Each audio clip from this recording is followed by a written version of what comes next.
মদিনার মসজিদে নববী শরীফে আল্লাহ নবীর মাজার আতহার আম্মা জান হযরত আয়েশা সিদ্দিকা রাদিয়াল্লাহু তাআলা আনহার হুজুরে মুবারক ওটা আল্লাহ নবীর মাজার। আল্লাহ নবীর মাজার থেকে একটু দূরে এক মহিলা দাঁড়িয়ে দাঁড়িয়ে কাঁদে।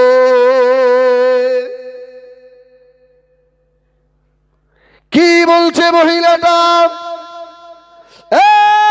মদিনার গভর্নর, আমি কুমারী নওজওয়ানি হাসিন, আমার এখনো বিবাহ শাদী হলো না। ওই যুবক ছেলেটা আমাকে বলছে তুই আমার মা। ও মদিনার মানুষেরা, আমার কাছে কিছু ধন রস আছে, আমার কাছে টাকা পয়সা আছে, ওই ছেলেটা নেওয়ার মনে হয়ে ধান্দা। আমার বিয়ে হয় না, আমার ছেলে হবে কি করে? সাংঘাতিক ব্যাপার। হযরত ওমর মেয়েটার কাছ থেকে ঘুরে ছেলেটার কাছে গেছে। এই, ও তো বলছে আমার বিয়ে হয়নি, আমার বাচ্চা হবে কি করে, আর তুই বলছিস ওটা আমার মা? ছেলেটা ঝরঝর করে কাঁদে। ওমর, বেয়াদবি মাফ করুন, বেয়াদবি ক্ষমা করেন। আমি ওই মায়ের পেটে ছিলাম, ওই মায়ের স্তন পান করেছি, ওটা আমার জনম দুঃখিনী মা। আমার মা আজকে আমাকে কেন অস্বীকার করছে জানি না। হযরত ওমরের মাথায় হাত। ও রব্বুল আলামিন, আল্লাহ, এই বিচার আমি ওমর এখন কি করে করি? এরা দুনিয়ায় অস্বীকার করছে, তাহলে এদের আখিরাতে এরা কি করবে? হয়তো ওমর বললেন এই বিচার আমার দ্বারা হবে না। এখন যিনি বিচারের প্রধান দায়িত্বে রয়েছেন, শেরে খোদা হযরত আলী কাররামাল্লাহু ওয়াজহাহু, হযরত আলী বিচার করবে। জোরে বলুন সুবহানাল্লাহ। হযরত আলী রাদিয়াল্লাহু তাআলাকে ডাকা হয়েছে। আলী, এর বিচারটা করে কি করে করবেন আলী? আলী বললেন ইনশাআল্লাহ বিচার হয়ে যাবে। উমর রাদিয়াল্লাহু তাআলা আলীর মুখের দিকে তাকিয়ে আছে। এই বলছে আমার মা, আর ও বলছে আমার বিয়ে হয়নি, এর সমাধান কি করে হয়? আল্লাহু আকবার। হযরত আলী মেয়েটাকে ডেকেছে, মা, মেয়ে ছেলে, ও মা, মেয়ে ছেলে, আমার কাছে এসো মা। ছেলেটাকে ডাকলো, বাবা ছেলে, ও বাবা ছেলে, আমার কাছে এসো বাবা। এই ছেলে, তোমার বক্তব্য আমাকে বলো। ছেলেটা বললো, আমি কার কাছে যাব? আমার তো আর বলার কেউ নাই, আমার আব্বা নাই, আমার মা আজকে অস্বীকার করছে আমি নাকি ওর ছেলে নয়। আদি, এবার আবার কি হবে? তালি বললে, মেয়ে, এ তো বলছে তুমি ওর মা। বললো, আদি তোমার পায়ে ধরি। ও হযরত আলী, আমার সোনা গহনা টাকা পয়সা নেওয়ার জন্য ছেলেটাই ফন্দি খেয়ে খাটিয়েছে। হযরত আলী মুখের দিকে তাকিয়ে বুঝতে পেরেছে মা দোষী। সুবহানাল্লাহ বলেন। যারা বিচারক হয় এরা আসামি চিনতে পারে না, পারে না। যারা নেতা হয়, নেতা, এদের চোখের পাওয়ারও আলাদা। ও যে কার ভোট দিয়ে বার হয়ে এলো, ওরা চোখ দেখে বলে দেবে, হ্যাঁ এই আমার না ওদের। আল্লাহ। তো আলী বলছে, আমি সব বুঝতে পারছি, এর মধ্যে দোষীকে, আচ্ছা তাহলে একটা বিচার হয়ে যাক। তুমি বলছো আমার ছেলে নয়, তাই তো বললাম। তাহলে এই ছেলেটার এখন তো 18 বছর পার হয়ে গেছে, ও তো বিয়ে করতে পারে। হ্যাঁ বিয়ে, তাহলে এক কাজ করি, তোমার সঙ্গে ছেলেটার বিয়ে দিয়ে দিই। মার কোথায় মেরে জালি। এখন বলেন, মা ছেলেদের কোনদিন বিয়ে করবে? ওই মার যদি জবাইও করে দেয় তাও বিয়ে করবে। বুড়ি ওই মেয়েটা আল্লাহর ওলি হযরত আলীর পা জড়িয়ে ধরেছে, ও হযরত আলী বেয়াদবি মাফ করুন, আমি বিয়ে করব না। হযরত আলী বললেন কোনো সমস্যা নাই, দেনমোহর আমি আলী দেবো, বিয়ে করতে হবে।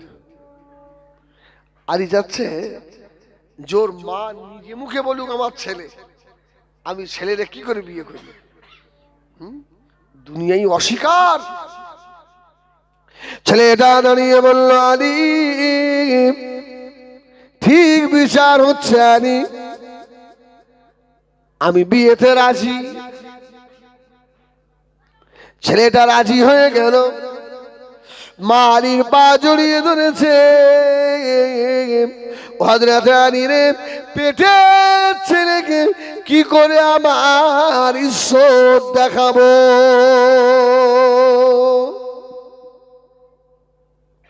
কোনদিন হবে না।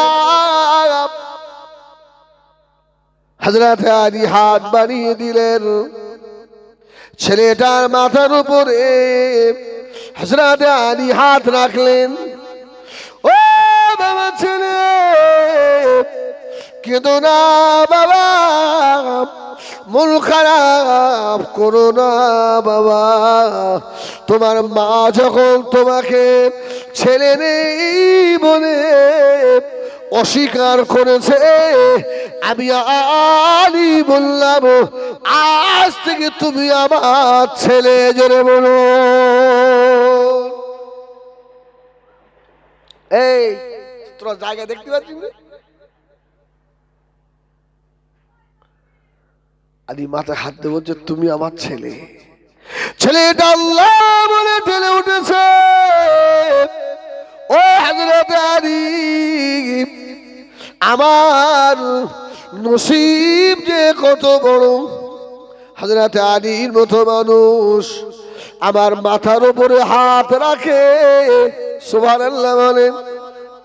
হযরত ওমরের মতো মানুষ আমার মাথার উপরে হাত রাখে। ও হযরত আলী রে, আমার মতো নসিবওয়ালা কপালওয়ালা বেটা করা হবে। আমার মা হলেন সাইয়্যিদাতুল নিসায়ে আহলিল জান্নাত। আমার মা হলো দুনিয়ার মেয়েদের জান্নাতের সরদারিনী। জোরে বলুন সুবহানাল্লাহ। আমি হলাম আল্লাহ প্রিয় বান্দা হযরত আলী হায়দারের বেটা। হযরত আলী আমার মাথায় হাত দিয়ে যখন বেটা বলেছে, সুবহানাল্লাহ বলে না? ও হযরত আলী, আমার মতো কপালওয়ালা, আমার মতো নসিবওয়ালা বেটা দুনিয়ায় আর কটা আছে? আমার দুটো ভাইকে আল্লাহ সাইয়্যিদা শবাবে আহলিল জান্নাহ করেছে। জোরে বলুন সুবহানাল্লাহ। আমার ভাই দুটো জান্নাতের যুবকদের সরদার, আমি তাদের ভাই। আমার ভাই কি আমাকে জান্নাতে না নিয়ে নিজে চলে যেতে পারবে? তোমার মতো মা আমি চাই না। ও হযরত আলী, আমার মতো নসিব, আমার মতো কপাল আর কার হবে? আমার নানিমা হলেন আম্মা জান হযরতে খাদিজাতুল কুবরা, সে হয়ে গেল আজকে আমার নানিমা। ও হযরতে আলী, দুনিয়ায় আর কিচ্ছু চাই না, ওই রকম জিনা করু মাকে আর মা বলবো না। যখন আলী আমাকে বেটা বলে মেনে নিয়েছে, সুবহানাল্লাহ সুবহানাল্লাহ। ও বেজনেরা সোনামানিকেরা, আল্লাহ নবী দিন দুনিয়ার বাদশাহ হাবিবুল্লাহ জনাবে মুহাম্মদুর রাসূলুল্লাহ সাল্লাল্লাহু আলাইহি ওয়াসাল্লাম কে আল্লাহ এত বড় নিয়ামত করে আমাদের জন্য আল্লাহ পাক প্রেরণ করেছিলেন, যে সাহাবায়ে কেরামেরা আল্লাহ নবীর জন্য পাগল হয়েছিল। দুনিয়ার গাছপালা, পশু পাখি, তরুলতা সব আল্লাহ নবীর জন্য পাগল। আমার ভাইজানেরা, আল্লাহ নবী যেদিনে মক্কা থেকে মদিনায় চলে গেলেন, সুবহানাল্লাহ বলেন, নবী এইরকম একটা এতিমকে নবীও নিজের ছেলে করেছিলেন। জোরে বলুন সুবহানাল্লাহ। অসুবিধা হচ্ছে? হ্যাঁ, সেদিন একটু অসুবিধা হল না, আমি আর কিছু বলবো না, আমি তওবা করিস। যার যা মন লাগে সেটাই করুক, আল্লাহ দরবারে সে জবাব দেবে। বেকার বলে মানুষের মনে দুঃখ দিয়ে লাভ আছে? আমার মাকে গিয়ে বলেছে, আমার মা আমারে খুব বকেছে। কেন কচি? ছোট বামনের লোক তো তোমার ভালোবাসে, তারা সব পাগল আর তুমি জ্ঞানী। আমার মা তো ঠিক কথা বলিস তো। আরে মা, আমি কান ধরতে যাচ্ছি, ওর বলো আর বলো, যার যেটা ভালো লাগে সেটা করুক। আদালত একটা আছে, কি দুনিয়ার আদালতে ঘুষ দিয়ে পার হওয়া যায়, সে আদালতে ঘুষ চলে না বাবা, ঘুষ চলবে না। খুব গায়ে লেগে গেল কথা তো, সেদিন বুঝে আসবে, আল্লাহ মাফ করে। আল্লাহ আমার তাই কি করবে আমি জানি, তোমাদের বলে কি বলবো। আল্লাহু আকবার। রাসূলুল্লাহ মক্কা থেকে মদিনায় গেছে। রাসূলের সাহাবীদেরকে রাসূল আগে আগে কিছু কিছু সাহাবীদের বলল, তোমরা এক কাজ করো, মক্কা থেকে মদিনা আগে আগে চলে যাও। রাসূলের সাহাবীরা সব চলে যাচ্ছে, আর বেঈমান শয়তান আবু জাহাল রাসূলের সাহাবীদের ঘর বাড়িগুলো সব নিজের কবজায় করেছে, ভালো ভালো ঘরগুলো। এক ফ্যামিলিতে স্বামী স্ত্রী, একটা মাত্র ছোট বাচ্চা। স্বামীটার নাম হলো আবু সালমা, বিবিটার নাম হলো উম্মে সালমা। স্বামী স্ত্রী এত মহব্বত, এত মিল, আর রাসূলকে যে এত ভালোবাসে। রাসূলুল্লাহ হিজরত করেছেন, এই খবর শুনে স্বামী স্ত্রী রাত্রি বসে বসে আলোচনা করছে যে নবী যখন নেই, এই মক্কায় থেকে লাভ নেই, মক্কা অন্ধকার, যাই চলে যাই। আগামীকাল সকালে আমরা মক্কা ছেড়ে মদিনার দিকে রওনা হব। ঘর বাড়ি জমি জায়গা, বিবি, ঘর বাড়ি জমি জায়গা, বিষয় সম্পদ যা ছিল, বন্ধু বান্ধবী সব ত্যাগ, কাউকে চিনি না। বিবির হাত ধরে বাচ্চাটাকে কোলে করে নিয়ে মদিনার দিকে। মক্কার কুফারে কুরাইশরা, মক্কার আবু জাহাল, আবু সুফিয়ান, আবু লাহাবের দলেরা খবর পেয়ে গিয়েছে আবু সালমা আর উম্মে সালমা এই দুইজনে ছোট বাচ্চা নাকি নিয়ে মক্কা থেকে মদিনা শরীফে চলে যাচ্ছেন।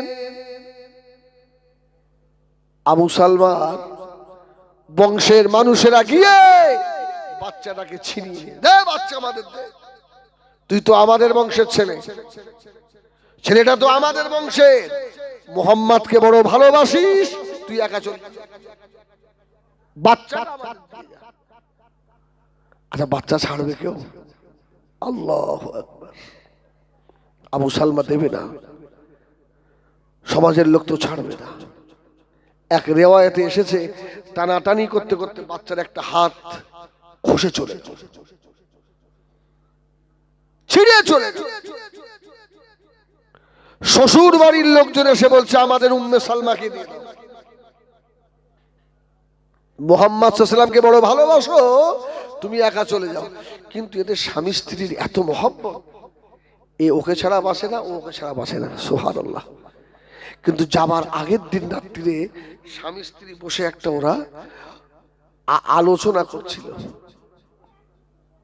হযরত আবু সালমা বললেন, আমার বিবি উম্মে সালমা রে, চলে যাব মক্কা থেকে মদিনা, চতুর্দিকে দুশমন, তবে শুনে রেখে দাও, আমি তোমার স্বামী আবু সালমা, আমি যদি মরে যাই, মারা যাই, আমি তোমাকে বিয়ে করার পারমিশন দিয়ে গেলাম।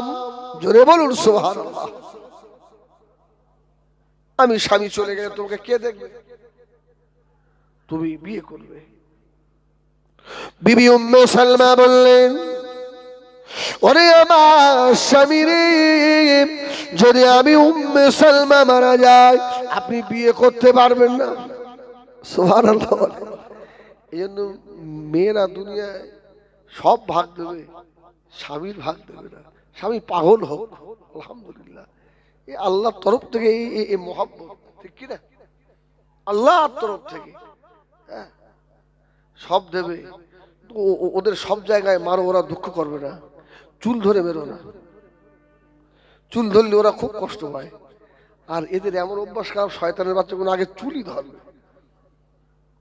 হ্যাঁ, রাসূল বলেছেন সব জায়গায় মারো, যেন মুখটায় মেরো না। আর এরা পাই করে আগে ওই মুখটায় মারে।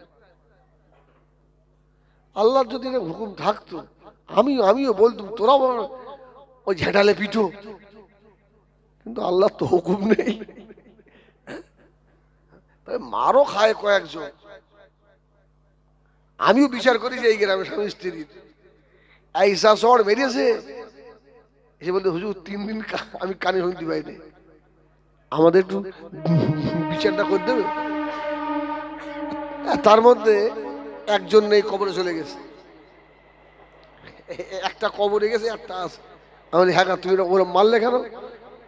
তো বলতো যে হেজবুল্লাহ তোমার কি বলবো, ওর যে কি চিমটি কাটা কথা, সহ্য করতে পারিনি, ঝেড়ে দিস। আসে আল্লাহু আকবার। রাসূল বললেন আমার কাছে 3টে জিনিস প্রিয়, as-সালাত, an-নিসা, at-তিফ। আমার বিবিরা আমার কাছে বড় প্রিয়। জোরে বলুন সুবহানাল্লাহ। রাসূল বলল তোমরা তোমাদের বিবিদের খুব ভালোবাসবে, খুব মহব্বত করবে। স্বামী স্ত্রী বসে বসে যদি এক থালায় ভাত খাও, এক থালায়, ওকে এক গাল দিলে তুমি এক গাল নিলে, এইভাবে যদি খাও, নফল ইবাদতে সব হয়। সুবহানাল্লাহ। হ্যাঁ, সাদকা করার মতো সব।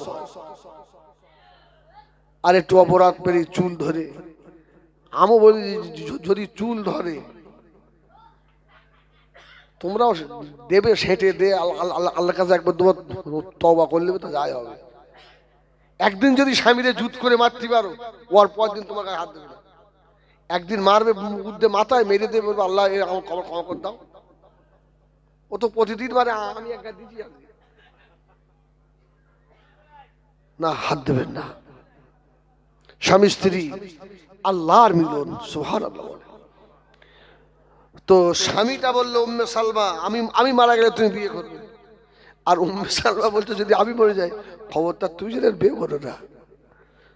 ঠিক আছে যাও, আল্লাহ তোমার হায়াত দিক, আর তুমি যদি মারাও যাও আমি আর বিয়ে করবো না। ও আমার ভাইজানেরা, সোনামারি ঘেরাম, মক্কা থেকে মদিনা শরীফের রাস্তায় রওনা হয়েছে। বাচ্চাটাকে আবু সালমার বংশের লোকেরা নিয়ে চলে এলো। মা বাচ্চারা কলিজাটা ফেটে যাচ্ছে। বাচ্চা চলে যায়, যাক, স্বামী আবু সালমাকে ছাড়ে না, ধরে রেখেছে। আমার স্বামী থাকলে আল্লাহ আবাদ দেবে, সুবহানাল্লাহ, আমার স্বামীকে ছাড়বো না। শ্বশুর বাড়ির মানুষেরা এসে তাদের মেয়েটাকে ছিনিয়ে নিয়ে চলে যাচ্ছে। তোকে যেতে দেব না রে, হযরতে মুহাম্মদ সাল্লাল্লাহু আলাইহি ওয়াসাল্লামের কাছে তোকে যেতে দেব না। এ তো শুধু কান্নাকাটি, আমাকে ছেড়ে দাও, আমি আবু সালমার সঙ্গে চলে যাব। হযরত আবু সালমা বিবিকে শ্বশুর বাড়ির মানুষেরা যখন হাত থেকে ছিনিয়ে নিয়ে গেল, হুজুর আমার মদিনার দিকে দুপা করে যায় আর উম্মে সালমার দিকে তাকিয়ে তাকিয়ে কাঁদে। উম্মে সালমা রে, আর হয়তো দেখা হবে না, জীবনের আখেরি বিদায়, শেষ বিদায় হয়তো হয়ে যাচ্ছে। উম্মে সালমাকে তার বাবা ভাইয়েরা ধরে রাখতে পারে না। বাবা যে সময়ে যে জায়গা থেকে উম্মে সালমাকে কেড়ে নিয়ে গেছিল, উম্মে সালমা প্রতিদিন ওই সময়ে ওই জায়গায় এসে দাঁড়িয়ে মদিনার রাস্তা ধরে, আবু সালমা যে রাস্তা ধরে চলে গেছিল, ওই রাস্তা দিকে তাকিয়ে তাকিয়ে হাউমাউ করে কাঁদে। আবু সালমা রে, এই রাস্তা দিয়ে চলে গেলে আমি উম্মে সালমাকে রেখে দিয়ে আমার একা দুনিয়া ভালো লাগে না। বাপের বাড়ির মানুষের অবস্থিত, উম্মে সালমা খায় না, ঘুমায় না, বাচ্চাটাকে নিয়ে শুধু কাঁদে। আল্লাহ আমার আবু সালমাকে নিয়ে চলে গেল।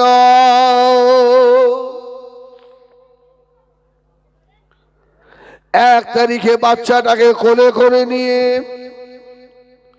হযরত উম্মে সালমা লুকিয়ে লুকিয়ে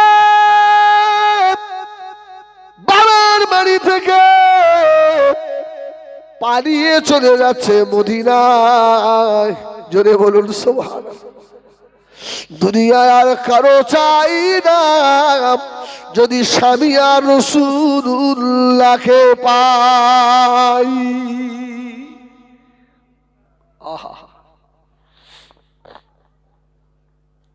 ছেলেটাকে কোলে করে নিয়ে মদিনার পাহাড় পাহাড় পাহাড় পাড়ি দিয়ে, মরুভূমি মরুভূমি পাড়ি দিয়ে মদিনা শরীফে ঢুকছেন।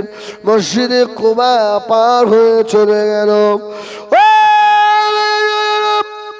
যাই না মদিনা শরীফে ঢুকেছে, কে যেন মদিনা শরীফে এলান করছে, বাবা আল্লাহ নবীর মুহাজিরিন সাহাবী আবু সালমা আর দুনিয়ায় নাই।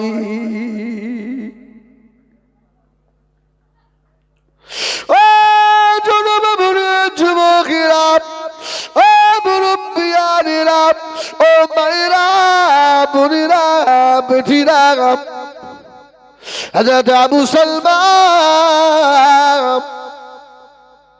কি যে মানুষটা বলে বলে যায়, খেয়াল করলো বাবা, চিল্লে চিল্লে বলে বলে যায়। আল্লাহ নবীর মুহাজিরিন সাহাবা হযরতে আবু সালমা নাই, জোহরের বারে জানাজা নামাজ হবে।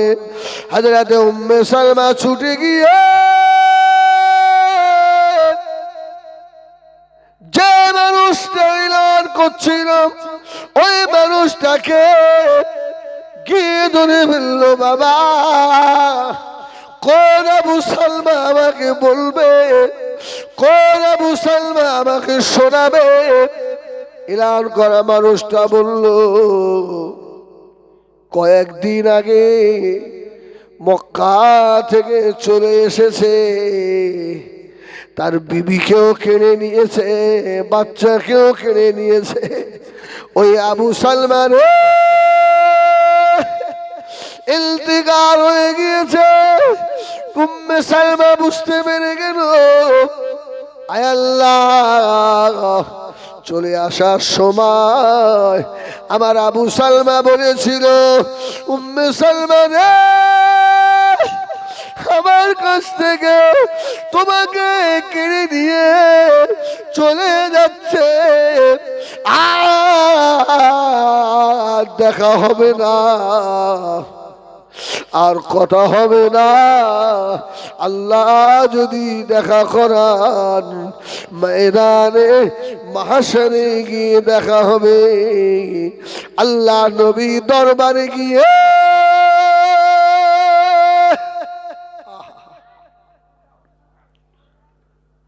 আল্লাহ নবী সাল্লাল্লাহু হযরত আবু সালমান লাশটাকে সাদা কাপড় ঢাকা। উম্মে সালমা বাচ্চাটাকে বুকে করে নিয়ে পাগলের মতো কাঁদছে, বাবারে জীবনে আর আব্বার করে উঠতে পারবি না রে, জনমের মতো বাপ চলে গিয়েছে রে,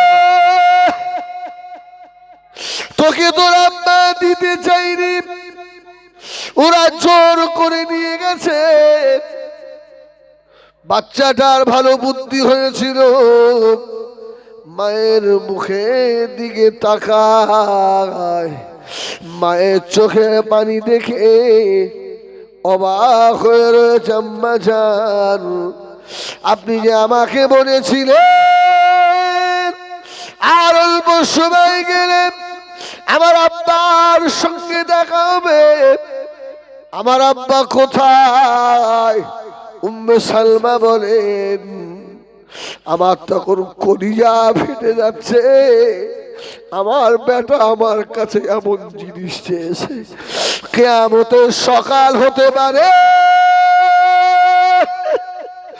আমি ওর বাবুকে দিতে পারবো না রে।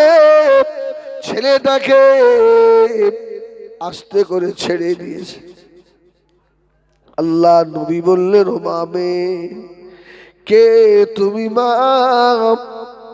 মেয়েটা বলল, ইয়া রাসূলুল্লাহ, ইয়া হাবিবাল্লাহ, আমি আবু সালমার স্ত্রী উম্মে সালমা। ইয়া রাসূলুল্লাহ, বাবার বাড়ি থেকে আল্লাহ আল্লাহ নবীর মুহাব্বতে স্বামীর ভালোবাসায় পালিয়ে চলে এসেছি, ওরা আর আমাকে বাড়িতে উঠতে দেবে না। ইয়া রাসূলুল্লাহ, মনে এটাই আশা ছিল আমার স্বামী আবু সালমাকে মদিনায় গিয়ে পাবো, কিন্তু আবু সালমা তো দুনিয়া থেকে আমাকে রেখে চলে গিয়েছে। ইয়া রাসূলুল্লাহ, আমার বাচ্চাকে কে দেখবে এবার? কে ওকে খাবার এনে দেবে এবার? কে আমার সংসার চালাবে এবার? আল্লাহ নবীর নূরে দুটো চোখে পানি এসে গেল। উম্মে সালমা কেঁদো না, উম্মে সালমা ছেলেটাকে ছেড়ে দিয়েছে। আব্বা আবু সালমার লাশ রাখা রয়েছে, মরা বাপের মাথার কাছে বসে এতিম বেটা বারবার মুখটা দেখে। উম্মে সালমা দাঁড়িয়ে বলে, আবু সালমা রে, একবার কথা বলো, একবার বেটা বলে ডাকো, একবার করে তুলে দাও, তোমার বেটা তোমার লাশের পাশে দাঁড়িয়ে রয়েছে। আবু সালমা দাফন হয়ে গেল। আল্লাহ নবী বললেন, উম্মে সালমা চিন্তা করো না, এই আবু সালমার বেটাকে আমি রাসূলুল্লাহ আজ থেকে ওর বাপ হয়ে গেলাম। সুবহানাল্লাহ। সাহাবীরা প্রস্তাব দিলেন, ইয়া রাসূলুল্লাহ, উম্মে সালমার বিবিকে বিয়ে করেন। লাস্টে আমার নবী উম্মে সালমার বিবিকে সাহারা হয়ে গেলেন, রাসূলুল্লাহ বিয়ে করেছিলেন। সুবহানাল্লাহ। সময় অনেক হয়ে গেছে, নাসির হুজুরের ডাক, এবার ডাক পালাই, এবার চলে যাই। একবার দরুদ শরীফ আল্লাহুম্মা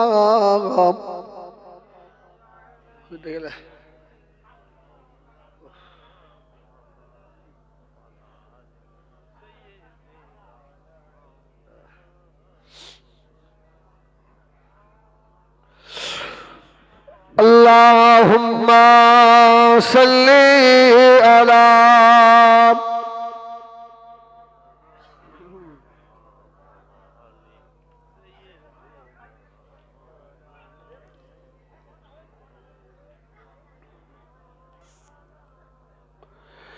हुब्बे हमाद असल ही सीने में है, मैं यहाँ हूँ मेरा दिल मदीने में है।